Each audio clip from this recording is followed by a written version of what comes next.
Shri Swami Samarth. 15 April 2026 बुधवार या दिवशी ब्रह्मांड नायक श्री स्वामी समर्थ महाराजांची पुण्यतिथी आलेली आहे.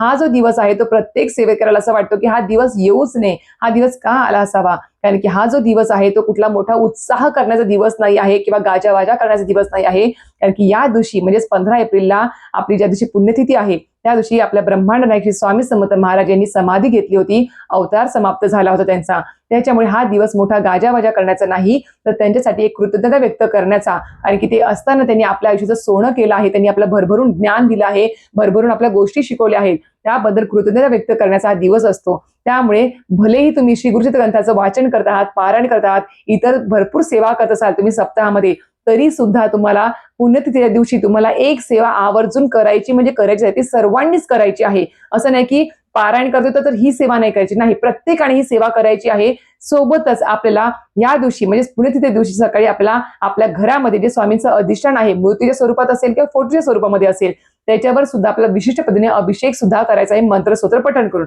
आता कुठले मंत्रस्तोत्र पठण करायचे आहेत, सोबत आपल्याला कुठली एक विशिष्ट सेवा करायची आहे जी प्रत्येकाने करायची आहे, जी आपल्याला स्वामींसाठी करायची आहे. सोबत आपल्याला एक कृतज्ञता व्यक्त करण्यासाठी ही सेवा असणार आहे, जेणेकरून अखंड स्वामी कृपा आपल्याला सदैव राहील. तर नक्कीच याबद्दल संपूर्ण सविस्तर माहिती हवी असेल तर नक्कीच माझे YouTube चॅनल शीतल स्वामी सेवा चॅनल व्हिजिट करा. तर संपूर्ण माहितीचा व्हिडिओ आलेला आहे, लिंक तुम्हाला खाली भेटून जाईल. धन्यवाद. श्री स्वामी समर्थ.